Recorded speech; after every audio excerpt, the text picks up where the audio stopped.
mamma mere mea.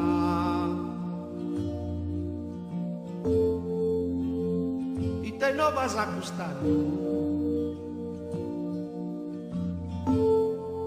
proprio che a ti luleas, questo solo prende a panno.